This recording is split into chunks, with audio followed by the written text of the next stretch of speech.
आजचा कॉन्स्टेबल मंजूचा भाग असणार आहे. त्या भागामध्ये सत्या आणि मंजू देवीचं दर्शन घेण्यासाठी निघतात. तेवढ्यात मम्मी साहेब येतात आणि म्हणतात, तुम्ही कुठं चाललाय? तो नेबरट आणि सत्या. तर सत्या म्हणतो, काही नाही, दर्शनाला चाललोय. तेवढ्यात पप्पासाहेब येतात आणि म्हणतात, जाऊ दे, तुम्हाला देवीचं दर्शन घ्यायला कोण नाही अडवणार. मग सत्या आणि मंजू बुलेटवर निघतात. दुसरीकडं जी मैथिली असते तिला आपल्या मुलीची काळजी वाटते, कारण मुलगी अचानक गायब झालेली असते. त्या ठिकाणी दोघांमध्ये चर्चा चालू असते की आपली शक्ती कुठे गेली असेल.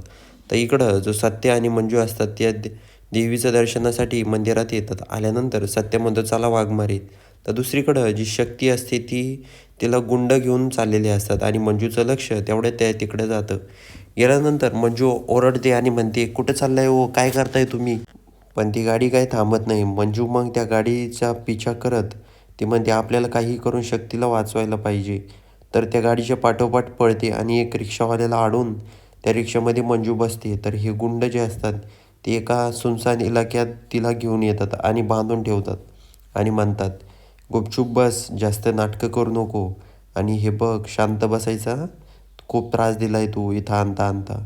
तर त्या ठिकाणी शक्तीच्या तोंडाला पट्टी बांधलेली असते आणि तो व्यक्ती सुरा घेतो आणि तिला मारायला लागतो. तेवढ्यात मंजू पण तिथून बघत असते. पण तो व्यक्ती काय मारत नाही. तो म्हणतो, तुला आत्ता नाही, थांब, मारणार तर आहेच मी. तर दुसरीकडं जो सत्य असतो वर येतो.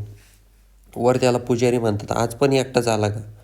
बायको कुठे आहे तुझी? सत्य म्हणतो, नाही नाही, बायको पण आहे. तो आजूबाजूला बघतो, तो वाघमाऱ्यांचा कुठेही तपास नसतो. तर इकडं शक्तीचे वडील शोधाशोध करत असतात. तेवढंच सत्य भेटतो. सत्यासोबत ते बोलतात आणि सत्य पण आपल्या बायकोला वाघमाऱ्याला शोधत असतो. ते दोघंही त्यांना शोधण्यासाठी, शक्तीला आणि वाघमाऱ्याला शोधण्यासाठी निघतात. तर दुसरीकडं जे गुंड असतात ते शक्तीला म्हणतात, तुला मारल्याशिवाय मी शांत बसणार नाही. तेवढ्यात वाघमारे येतात आणि म्हणतात, ओ सोडा तिला, मी पोलीस आहे, तुम्हाला माहिती नाही अजून. तर गुंड म्हणतात, कोण पोलीस? काय नाव आहे तुमचं? त्यानंतर वाघमारे म्हणते, कॉन्स्टेबल मंजुरी वाघमारे. त्यानंतर गुंडा हसतात आणि म्हणतात, वाघमारे? अहो, तुम्हाला कोणी भिणार तर लांबची भिणारच नाही. तुम्ही कुठल्या अँगलनी पोलीस वाटताय?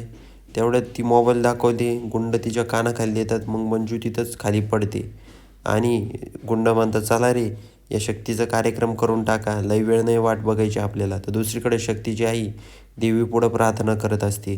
तर पुन्हा जी मंजू असते ती पुन्हा उठते आणि तिच्या अंगामध्ये देवी आल्याचं दिसत होतं. कारण मंजूच्या अंगामध्ये तेवढी शक्ती नव्हती की ती त्या गुंडांसोबत लढू शकते. त्यामुळं साक्षात मंजूच्या शरीरामध्ये देवी प्रवेश करते आणि त्या ठिकाणी सर्व गुंडांना मारायला लागते आणि म्हणते, तुला तुझ्या पापाची शिक्षा मिळणार आहे. त्या ठिकाणी तिथं हातामध्ये एक त्रिशूल घेऊन ती त्या गुंडांना मारायला लागते आणि त्या ठिकाणी जेव्हा शक्ती म्हणते, वाचवा वाचवा, तेव्हा अचानक जे सत्य आणि मंजू असतात तिथं यायला लागतात आणि इकडं जी मंजू असते ती गुंडाला एका एकाला मारायला चालू करते आणि म्हणते, तुम्ही ही खूप मोठी चुकी केली आहे. लहान लेकरांसोबत असं करता का? तुम्हाला सोडणार नाही मी. तर दुसरीकडं सत्य आणि जो शक्तीचा वडील असतो ते दोघेही तिथे येतात. त्या गुंडांना मारून झाल्यानंतर जी कॉन्स्टेबल मंजू असते ती बेशुद्ध पडते आणि तिथं सत्य आणि शक्तीचे वडील येतात आणि सत्य वाघमाऱ्याला थोडंसं उठवतो आणि पाणी मारून उठवतो आणि म्हणतो, वाघमारे, खरंच तुम्ही खरंच वाघमारे आहात हा? मला वाटलं होतं, मला असं वाटलंच नाही. हा आज तुम्ही गुंडांना मारलं म्हणजे हा सगळ्यात मोठा अजूबा झाला आहे.